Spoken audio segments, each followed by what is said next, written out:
Hello students, good morning to all of you and also your happy family. Dear students, once time again I am in front all of you for teach the rest part, the next part of literature. But before this, I shall give the lot of thanks to all of you for watch my video. Dear students, मैं ये कहने का प्रयास कर रहा हूं कि अब हम नेक्स्ट पार्ट पढ़ाने जा रहा हूं पोयम का। इससे पहले हम लोग 5 अर्थात आधा चैप्टर्स को कवर कर चुके हैं। 5वां पोयम का नाम था अनपिता, जो वाल्टर डेला मेयर साहब के द्वारा लिखा गया था। अब हम नेक्स्ट पोयम पढ़ाने जा रहे हैं, इसलिए अब आप लोग थोड़ा सा मन को स्थिर कर लीजिए और एक एक पॉइंट को समझते हुए पढ़ाई कीजिएगा।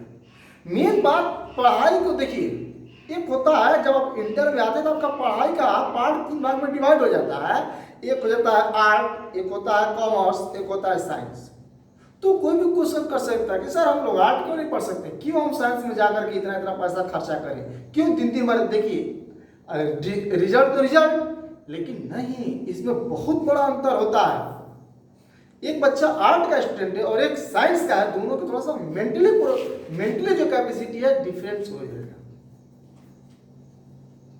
तो कहने का मतलब ये है कि हम ये कहना चाह रहे हैं कि आप जो कुछ पढ़ते हैं थोड़ा सा मेंटली पढ़ने का प्रयास कीजिए, माइंड से बात को समझ कर पढ़ने का प्रयास कीजिए। ये आपको रियल नॉलेज देता है। जैसे कुछ होता है कि याद कर रहे हैं भूल रहे हैं, याद कर रहे हैं भूल रहे हैं, याद कर रहे हैं भूल रहे हैं, वो सिस्टम कभी कभी फेल हो जाता है, कभी का एग्जाम में तो अक्सर फेल ही हो जाता है। लेकिन अगर वही चीज किसी फ्यू के साथ, किसी रीजन के साथ, किसी कंडीशन के साथ, किसी वजह के साथ अगर पढ़ लेते हैं तो वो चीज आपके दिमाग से उतरता नहीं है। इसीलिए हम कहने का प्रयास कर रहे हैं कि आप जो पढ़िए क्लीन पढ़िए, शर्त के साथ पढ़िए, वजह के साथ पढ़िए। यकीनन आपको वो चीज माइंड से नहीं उतर पाएगा और बहुत लंबे दिनों तक वो बात आपके दिमाग में रहेगा। तो चलिए let's start the next lesson number 6। हम लोग पढ़ने जा रहे हैं लेसन नंबर 6, जिसका चैप्टर का नाम है दी सोल्जर। चैप्टर का नाम क्या है? दी सोल्जर। आप जानते हैं सोल्जर का हिंदी होता है सैनिक, और सैनिक ये चैप्टर बहुत ही बेहतरीन चैप्टर है। इसमें पूरा ये वर्णन किया गया एक सैनिक के सच्चे फीलिंग्स का। एक सच्चा देशभक्त क्या सोचता है देश के बारे में, क्या सोचता है युद्ध के बारे में, क्या सोचता है अपने बारे में देश के प्रति, उस फीलिंग्स को डायरेक्टली बहुत ही सुंदर तरीका से लिख दिया गया है। उसको लिखने वाले हैं र्यूपर्ट ब्रूक, ये उसको लिखने वाले हैं। र्यूपर्ट ब्रूक खुद एक सोल्जर्स थे, नेवी में काम करते थे, नेवी में एक वर्क किया करते थे, एक सैनिक थे, और वो खुद सैनिक चैप्टर बना करके लिख दिए हैं। तो चैप्टर का नाम हुआ दी सोल्जर। कवि है र्यूपर्ट ब्रूक। इनका जन्म हुआ था 1887 में। जन्म हुआ था 1887 में और मृत्यु हुआ था 1915 में। तो जन्म हुआ था 1887, मृत्यु हुआ था 1915। क्योंकि कोई ज्यादा दिन नहीं जी पाया है, अर्थात 15 साल और 87 390 तक बहुत ही क्लोजली इनका भी रहा है टाइम पीरियड। ठीक, तो यहां तो कोई डाउट? ओके। अब हम आते हैं इनका कुछ इंपोर्टेंट पॉइंट, क्योंकि एग्जाम में 90% ऐसे ही क्वेश्चन ऑब्जेक्टिव बनाए जाते हैं। अब क्वेश्चन कैसे दे देगा कि who is the poet of the soldier, तो लिखिए Rupert Brooke. What was the death in time 1915। तो ऐसे ही ऑब्जेक्टिव तैयार किए जाते हैं। तो देखते हैं point number 1। He was born मतलब उनका जन्म हुआ था in a well to do academic family. मतलब वेल टू डू का मतलब होता है जाने माने, अच्छे खासे परिवार, अच्छे खासे घर में, अर्थात ही was born in a well to do. उनका जन्म एक अच्छे खासे परिवार में, एकेडमिक फैमिली कहने का मतलब यह है कि ऐसा परिवार जो एकेडमिक से ताल्लुकात रखता था, अर्थात कोई ना कोई विद्यालय, कोई ना कोई स्कूल, ऐसी चीजों से उनका परिवार बिलोंग करता था। मतलब वो जिस घर में जन्म लिए थे उस घर में प्रोफेशन क्या था? तो एजुकेशन का प्रोफेशन था, बस। Okay, nice. Next point, father was a house master. Question करेंगे हिज फादर, उनके पिताजी, किनके पिताजी? तो रूपर्ट ब्रूक्स साहब के पिताजी। His father was a house master, उनके पिताजी क्या थे? तो घरेलू शिक्षक थे। घरेलू शिक्षक कहने का मतलब क्या? उनका खुद का विद्यालय था। At Rugby School, Rugby School में, वेयर जहां पर Rupert was educated before going to King's College, Cambridge। जो वहां का कैम्ब्रिज यूनिवर्सिटी, जो कैम्ब्रिज विश्वविद्यालय था, जैसे हम लोग पढ़ते हैं यहाँ पे किताब आता है ऑक्सफोर्ड का, ऑक्सफोर्ड यूनिवर्सिटी, कैम्ब्रिज यूनिवर्सिटी। कोई बोलता हमारा बच्चा कैम्ब्रिज में पढ़ रहा है, तो वो लंदन में, वो मतलब कि इंग्लैंड में स्थित है। तो जो रूपर्ट ब्रूक्स साहब जी थे, वो किंग्स कॉलेज में जाने से पहले वो कहाँ पढ़ते थे? रग्बी स्कूल में पढ़ा करते थे। वह किसके कार्यभार में आता था? तो इनके पिताजी के कार्यभार में आता था। मतलब एक तरह से हम बोल सकते हैं कि जो जैसे हम लोग पढ़ते हैं तो 1 to 5 अलग होता है, या 5 to 7, 7 to 9, 9 to 10, 11, 12, 13 तो नहीं, लेकिन 11, 12 या उसके बाद ग्रेजुएशन होता है। बहुत कुछ ऐसे एक स्टेप बाय स्टेप होता चला जाता है। तो स्टार्टिंग कुछ लोग तो ऐसे भी होते हैं कि वो बच्चों को 10 तक घर पर ही कवर करा के आगे कर देते हैं। ऐसे ऐसे फैमिलीज बहुत मिलेंगे। तो ये भी स्टार्टिंग एजुकेशन अपने घर पर ही लिए थे। के रूपर्ट ब्रूक्स किसने पढ़ाया था? तो उनके पिताजी। स्कूल का क्या नाम था? तो एट रग्बी स्कूल। ओके, जब स्कूल को कवर किए तो उसके बाद किस कॉलेज में वो एंट्री मारे थे? तो कॉलेज का नाम था किंग्स कॉलेज। ऐसे ऑब्जेक्टिव तैयार किए जाते हैं। बोलिए यहां तक कैंडिड आउट, गुड। अब हम देखते हैं नेक्स्ट पॉइंट। डब्ल्यू.बी. येट्स, जो डब्ल्यू.बी. येट्स थे बहुत ही अच्छे पॉपुलर पोएट थे, एक फेमस पोएट थे। कौन? डब्ल्यू.बी. येट्स। तो W B. Yeats the famous poet, लिखा भी गया, एक प्रसिद्ध कवि थे। डिस्क्राइब हिम, वो उनके बारे में वर्णन किए। किनके बारे में? तो रूपर्ट ब्रूक्स साहब जी के बारे में। रूपर्ट ब्रूक्स साहब जी के बारे में वर्णन करते हुए कहते हैं, क्या कहते हैं? कि the हैंडसमेस्ट young man in England. आप क्वेश्चन करेंगे नहीं सर, हैंडसम का superlative degree the most handsome होगा। देखिए हमने आपको स्टार्टिंग में ही बोला था कि इंग्लिश एक लैंग्वेज भी है और इंग्लिश एक सब्जेक्ट भी है। ओके, तो अगर हम लैंग्वेज की बात करें तो सही है, कोई दिक्कत नहीं है, लेकिन सब्जेक्ट की बात की जाए तो फंस जाएगा। आप मोस्ट हैंडसम लिखना पड़ जाएगा, लेकिन लैंग्वेज है इट में रहे। ओके, क्योंकि इंग्लिश में जैसे बोलना है कि I shall go to Patna, I will go to Patna भी सही है, लैंग्वेज में चल जाता है। क्योंकि लैंग्वेज में, लैंग्वेज का मतलब होता है कि अपनी भाषाओं को, अपनी भावनाओं को, अपनी बातों को दूसरों तक पहुंचा देना, वो समझ जाए कि मैं कहना क्या चाह रहा हूं। तो इसलिए इंग्लिश लैंग्वेज में चल जाता है। ठीक, तो यहां पर डब्ल्यू.बी. येट्स ने उनके बारे में ये वर्णन किया कि जो रूपर्ट ब्रूक्स साहब जी थे वो अपने समय का सबसे सुंदर युवाओं में से थे। यहां पर एनी डाउट? नाइस। अब next, he died of septicaemia. यहाँ पर थोड़ा सा अफसोस, बहुत बोले थे यहाँ पर टाइम बहुत ही क्लोजली, बहुत ही नजदीक, बहुत ही कम टाइम में डेथ हो गया था। तो इनकी मृत्यु विशेष वजह से हुआ था, नेचुरली डेथ नहीं था। He died of septicaemia on April 23, 1915 during first world war. कहने का मतलब ये है कि जो फर्स्ट वर्ल्ड वॉर जा रहा था, इंग्लैंड एक मोर्चा की ओर जा रहा था और तुर्क से लड़ाई के लिए उधर की ओर लोग जा रहे थे, तो उसी समय एक जगह आया और वहां पर जो रूपर्ट ब्रूक्स साहब थे, इनको बहुत ही पॉइजनस स्नेक ने इनको काट दिया, इनको सांप काट दिया। He had died at the island of Lemnos, यही जगह था, इसी जगह पर वो लोग थे और इसी जगह पर अर्थात आइलैंड इसका टापू, लेमन जगह का स्थान है। तो आइलैंड ऑफ लेमन्स ये कहां पर है? तो इन द एजिंग्स, यहां पर ये जगह स्थित है।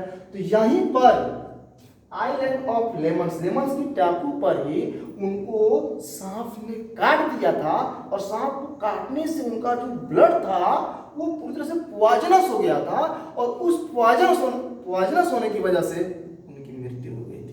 तो यही वजह था उनके मृत्यु होने का। ठीक, उसके बाद ऑन हिज वे साफ लिखा गया, ऑन हिज वे, वे लोग रास्ते में थे, अभी जा रहे थे, जर्नी को कवर कर रहे थे, और जर्नी कवर करने के दौरान ही उनके साथ एक घटना घट गया और उनकी डेथ हो गया। टू ए बैटल, साफ लिखा गया, लड़ाई के लिए एट ग्लोरी पुल, ये इच्छित जगह है जहां पर इनका डेथ हुआ था और वहीं पर इनको दफनाया गया। और इनको विदेश में करने का इनको थोड़ा सा ही मलाल अफसोस नहीं है। साफ बोलते हैं कविता में कि अगर मेरी लाश को विदेशों में दफनाया जाता है तो मैं बेहद खुशी होगा। क्यों? वो विदेश मेरे नाम से चर्चित हो जाएगा। तो यही इनकी मृत्यु का वर्षा था, ऐसे ही उनकी डेथ हो गया था। ठीक, nice. Next, Brooke is remembered, जो र्यूपर्ट ब्रूक थे वो याद किए जाते हैं। Brooke is remembered as a war poet, जैसे यंग मैन किसी को बोला जाता है, स्वर कोकिले किसी को बोला जाता है, तो इसी तरह से इनको भी नाम दे दिया गया। किस कवि के रूप में? तो वार, जैसे हम बताए थे romantic poet, great romantic poet John Keats साहब जी थे, उसके साथ मेटाफिजिकल पोएट जॉन डोने साहब जी थे। तो ऐसे ऐसे इनको भी बोल दिया गया कौन पोएट? तो वार पोएट। ये था तो र्यूपर्ट ब्रूक। इंस्पायर्ड पैट्रियोटिज्म, ऐसा क्यों उनको वार पोएट बोला गया? क्योंकि वो एक ऐसे कवि थे जो इंस्पायर करते थे, इंस्पायर मतलब प्रेरित करते थे किसको? पैट्रियोटिज्म, देशभक्ति को। अर्थात जो र्यूपर्ट ब्रूक का जो भावना था, जो थॉट था, जो विचार था, वो एक ऐसे मोटिवेटेड था कि उसको उनको देखने के बाद लोगों के अंदर देशभक्ति की भावना यूं ही जग जाती थी। जैसे आज कोई भी व्यक्ति हो, अगर एक बार भगत सिंह का हिस्ट्री पढ़ेगा या हमने मूवी देखा the legend of Bhagat Singh, जो देखेगा तो जाहिर सी बात है कि देशभक्ति की भावना आ ही जाएगा। तो यही कहा जा रहा है कि way who inspired patriotism in the early phase of the first world war, याद रखिएगा। अर्थात सब यहाँ पर हमने एक पॉइंट लिखा हुआ है 1914 से 1918 और 1939 टू 1940, पर ये क्या चीज है? आप डाउट में हो जाएंगे। ये हमने डेट लिख दिया किसका? तो वर्ल्ड वार का, क्योंकि पूरे हिस्ट्री काल में 2 वर्ल्ड वार हुआ। फर्स्ट हुआ था 1914 से 1918 और सेकेंड हुआ था 1939 1945 45। सेकेंड वर्ल्ड वार इतना भयानक हुआ था कि किसी ने तीसरा का कल्पना ही नहीं किया, क्योंकि 45 की बात थी और जो बम गिराया गया था नागासाकी हिरोशिमा पर, वो वहां के लोग आज भी उसके असर से ग्रसित हैं। तो सोच लीजिए आज से कितना साल पहले का प्रभाव आज भी है, और आज तो उससे कई गुना ज्यादा पावरफुल मिसाइल्स, एटम्स, अणु, परमाणु, क्या क्या बम्स आ चुके हैं। तो सोचिए रिजल्ट क्या होगा। तो यही है, तो कहा जा रहा है कि वो जो कवि थे उनकी जो भावना था, उनकी जो कविताएं थी, उस कविता को पढ़ने से प्रथम विश्व युद्ध में जितने भी सैनिक थे उनको एक अजीब सा प्रेरणा मिला, एक अजीब सा उत्साहित हुए। इसीलिए उनको वार पोएट के नाम से घोषित कर दिया गया। किनको घोषित कर दिया गया? तो र्यूपर्ट ब्रूक को। किस नाम से? तो वार पोएट के नाम से। कब किया गया था? तो फर्स्ट वर्ल्ड वार के दौरान किया गया था। किस दौरान? फर्स्ट वर्ल्ड वार के दौरान। इनकी मृत्यु कब हुआ था?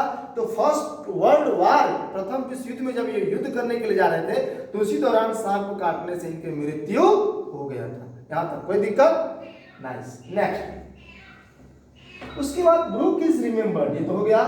This poem is a good sonnet poem. ये बात आपको याद रखना पड़ेगा हर पोएम को, वो कैसा पोएम है, कैसा पोएम है।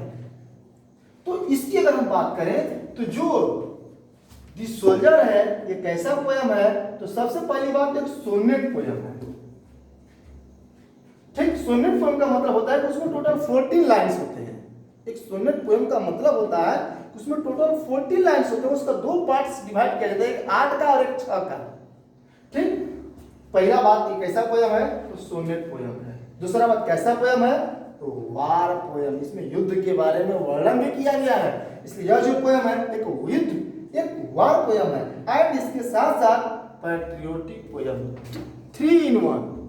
अर्थात कहने का मतलब है कि यह कविता में 3 आंसर छिपा हुआ है। दी सोल्जर कैसा पोयम है? तो वार पोयम है। कैसा पोयम है? तो पैट्रियोटिक पोयम है। कैसा पोयम है? तो सोनेट पोयम है।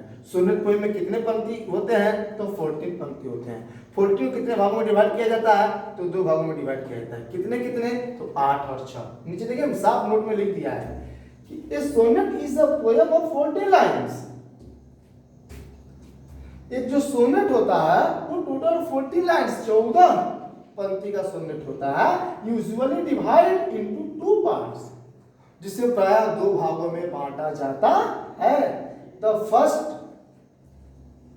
8 लाइन्स, हमने बोला 8-6 का कंपेयर होता है, तो जो फर्स्ट 8 लाइन, जो स्टार्टिंग में जो 8 लाइन की जो पंक्तियां होती हैं, उसको हम लोग क्या बोलते हैं? तो Octave.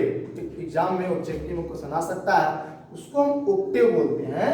And the last 6 lines, और जो अंतिम के जो 6 लाइन्स होते हैं उसको हम क्या बोलते हैं? तो नोन एज सेस्टेट। जो अंतिम के जो 6 लाइन होते हैं उसको हम लोग सेस्टेट बोलते हैं। तो एक सोनेट से हमको 3 क्वेश्चन मिल गया। सोनेट 40 लाइन्स, स्टार्टिंग 8 को हम लोग बोलते हैं ऑक्टेव, ऑक्टेव, और लास्ट जो 6 होता है उसको हम लोग बोलते हैं सेस्टेट। तो ये है होल इंट्रोडक्शन और अबाउट द पोएम। कवि के बारे में पूरा परिचय आपको रख दिया। अगर आप इसको ध्यान से सुन लिए होंगे तो ये पूरा विश्वास है कि आपसे ऑब्जेक्टिव फंसने वाला नहीं है। अगर इसके बाद भी डाउट होता है तो दोबारा इस वीडियो को देख लीजिए। यकीनन अगर ध्यान से देख रहे होंगे, पढ़ने के उद्देश्य से देख रहे होंगे, एग्जाम के दृष्टिकोण से देख रहे होंगे, तो यकीनन आपको ये सारी बातें समझ में आ रही होंगी। ओके, तो डियर स्टूडेंट्स, हम आपसे अंत में बोलेंगे कि अगर आपको हमारी वीडियो पसंद आई हो तो कृपया हमारा चैनल, जिसका नाम है expert education by AK Singh, इसको सब्सक्राइब जरूर कीजिएगा। और ये वीडियो कैसा लगा आप इसके बारे में कमेंट भी करने का प्रयास कीजिएगा, और इसके साथ साथ वीडियो को लाइक के साथ साथ कमेंट करने का पूरा प्रयास कीजिएगा। Okay, thank you to all of you for watch my video, and I hope to all of you will continue all of my videos. Thank you a lot of.